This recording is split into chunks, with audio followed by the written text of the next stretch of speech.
welcome to our discussion and examination of Joseph Campbell's second volume in the Masks of God series, Oriental Mythology. Now, if you're part of our Book Oblivion community, you may have already benefited from our 2022 look into the first volume, Primitive Mythology, with Gareth Sturdy. But whether you have or not, I want to make this experience with Campbell valuable and memorable.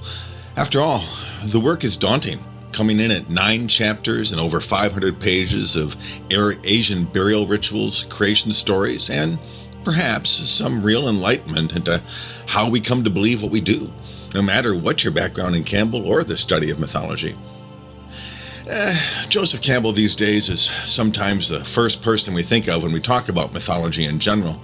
For the past few decades, his ideas have leapt across modern and popular culture, from Spider-Man to Star Wars, and some have called George Lucas the new high priest of Campbell wisdom. I'm not among them.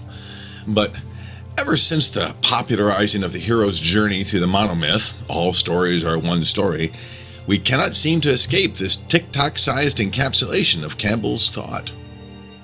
Our own journey will go deeper, of course, and so I want to offer this introductory talk about Campbell's work and our book, Oriental Mythology. First, I need to point out that despite his popular appeal today, most of his heavy lifting and scholarship is well over 50 years past and closing in now on a full century. In 1949, he wrote Hero with 1,000 Faces, which traces common traits of myth from a psychological perspective. From 1955 to 1969, that was his work on the Masks of God. Common traits changes from an archaeological and more historical perspective. Began with 1959's Primitive Mythology. Remember, the Book Oblivion group explored this under Gareth Sturdy in 2022. And in 1962, he wrote Oriental Mythology, our text, now over 60 years old. Later, in 1972, he wrote Myths to Live By, his classic on how mythology does and should influence our daily lives and behavior. By 1981, though, The Power of Myth, the TV interviews with Bill Moyers, the book version appeared about maybe 10 years later. The 1980s saw Campbell's work on the historical atlases of world mythology.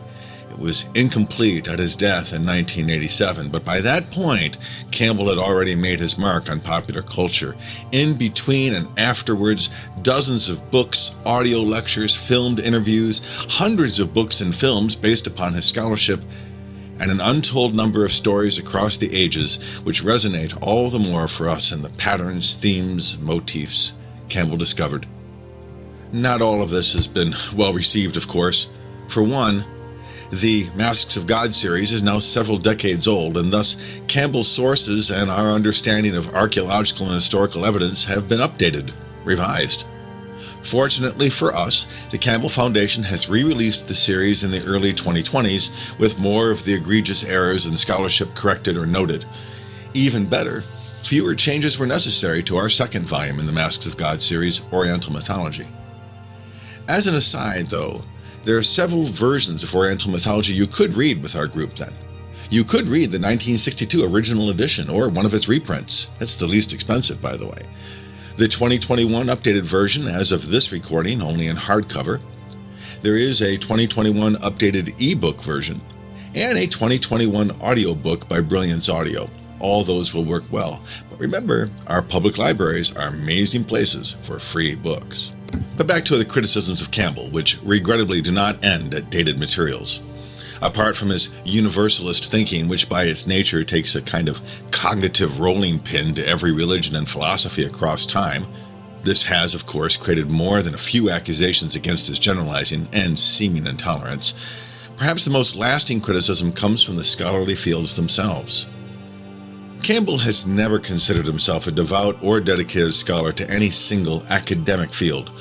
Part of this is the hazard of his subject, as broad as it is, but part might also account for his reckless vetting of sources. He places himself in the Jungian school of psychology, another universalist who focuses on commonalities over differences.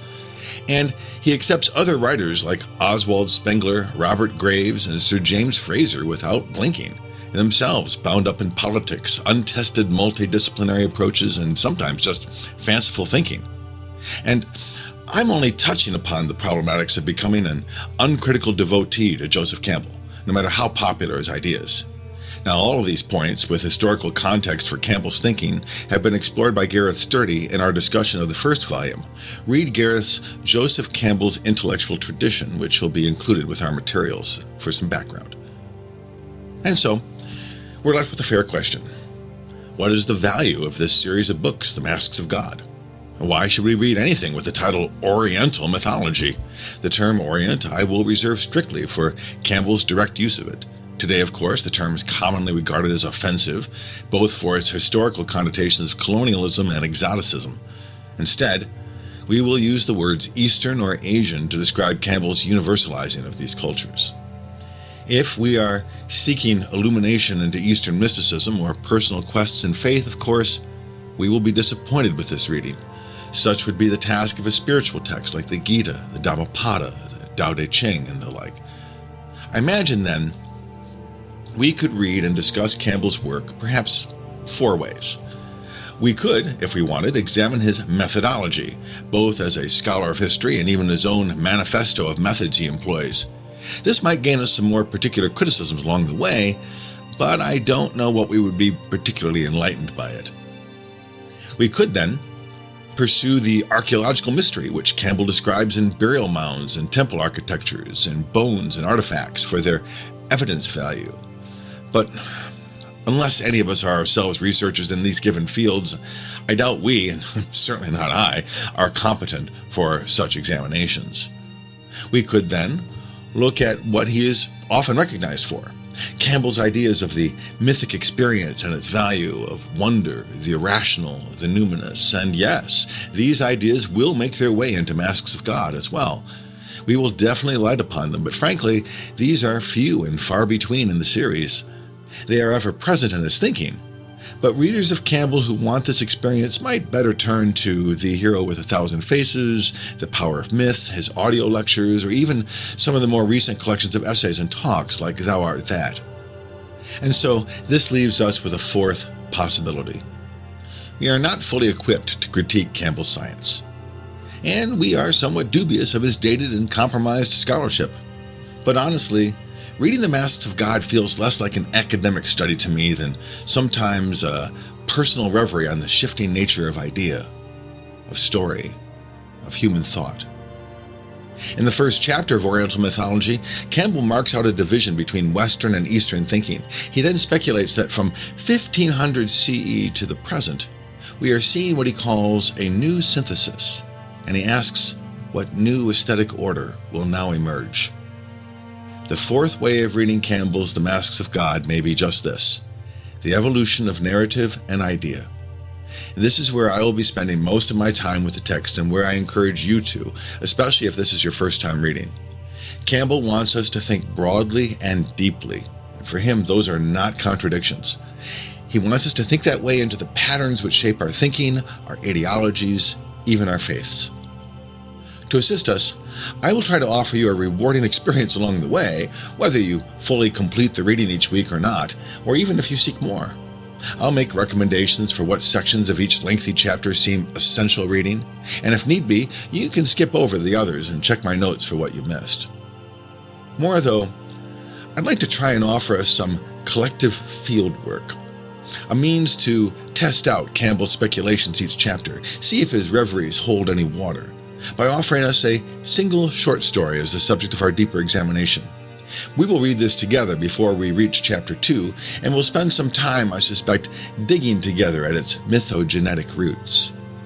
While my own initial speculation is that our exercises might be applied upon any enduring narrative, I have selected for our close examination a wonderfully bizarre tale by Haruki Murakami called Super Frog Saves Tokyo, from his 2002 collection, After the Quake. We'll talk more about that as we proceed. For now, welcome again. Our first goal is the reading of Chapter 1, The Separations of East and West, one of the shorter chapters in the book at about 35 pages. For assistance, you can see my short video introduction to the chapter and look over the reading guide. These will help you look forward to what we'll discuss before moving on to later chapters. Don't have time to read it at all? Well, the reading guide will have suggestions for that as well. Settle in, give yourself some quiet space to read, and if you want, Play my snacking or drinking game where you offer yourself a treat. Each time, Campbell says Spengler, Joyce, or Nietzsche.